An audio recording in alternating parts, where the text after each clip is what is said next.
Hey everyone, welcome back to the channel and welcome to November. As this year comes to a close, it's always fun to take a look back and see what games have been great and see what potentially could win Game of the Year. With all things being equal, 2023 was an extraordinary year for gaming and one of my favorites in a long time. And equally so, it could make for one of the most interesting Game of the Year picks in a long time. So in this video, I want to take a look back at 5 games that I think will be considered for the award and let you guys decide who should ultimately win. If you guys enjoyed the video, please feel free to leave a like and subscribe to the channel. If one of the games you think should win isn't in this video, feel free to leave a comment down below and let me know what game that is. Alright, so let's first talk about a couple of games that didn't quite crack into the top 5, with the first one being Hogwarts Legacy. And I think it's pretty easy to forget that this one even came out this year. I mean, it came out way back in February, but unfortunately I don't think that this one has what it takes to break into that top 5. I am looking forward to a potential sequel, however, I just don't think the game had enough in it to really justify it. Another game that doesn't quite crack that top 5 list for me personally is Jedi Survivor. In my opinion, it's an absolutely amazing game, but I'm also completely biased being a huge Star Wars fan. The performance at launch simply just killed any hope for this game being Game of the Year, which is really sad to see because it was a great game, but I can understand why that would affect its rating. If the performance even was like marginally better, I believe that this one could have easily cracked the top 5. Also, shout out to Armored Core and Remnant 2, both games that I've heard great reception about, both critically and from the fans, so shout out to them, but I also don't think they make this top 5 list. Keep in mind that these are in no particular order, but for number 1, I'm throwing out Super Mario Bros. Wonder. If you haven't picked up a Mario game in a while, you should probably play this one. Having never really been a big fan of platformers, this one definitely won me over.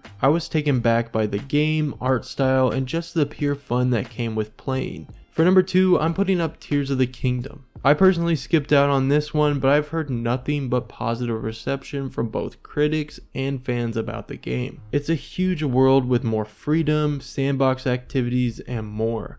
I don't know if you guys recall when the game first launched, but what I remember is all of the videos I saw of people putting together robots and cars, and just using that sandbox to its fullest potential. If you are a fan of Tears of the Kingdom this year, definitely let me know down in the comments. For number 3, let's talk about Baldur's Gate 3. Just so you guys are aware, I've never been interested in CRPGs or really Dungeons and Dragons until I played Baldur's Gate. This game is absolutely unbelievable.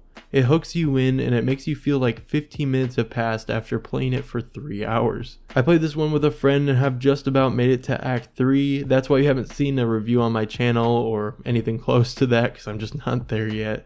But in my opinion, Baldur's Gate 3 has the highest chance of receiving this award over anybody else. The game is just that good. For number 4, let's jump into Spider-Man 2. It's a recently released game, but a critically exceptional one. It improves on almost all aspects from the first game and the Miles Morales spin-off. So shout out to all my PlayStation fans out there. I hope you get a chance to enjoy this one. You guys are always eating well with console exclusives, and honestly this one is no different. Speaking of console exclusives, and this is a controversial one, for number 5, I'm throwing up Starfield. And yes, I know it's a bit weird to throw this one out here, but I just want to put up some facts by saying that Bethesda has historically always been a nominee for a Game of the Year award, but I think it was a good enough game and it definitely sold substantially well enough to deserve the nod, despite what Reddit or what you guys might say in the YouTube comments have led me to believe. Again, it almost certainly will not win the award, but I could see this being up there as one of the 5 games that are selected. So between the new Mario, Tears of the Kingdom, Spider-Man, Baldur's Gate, and Starfield, who do you think will win? Let me know in the comments below. If you enjoyed the video, it would also be greatly appreciated if you could hit that like button. And until the next one, I'll catch you guys all later.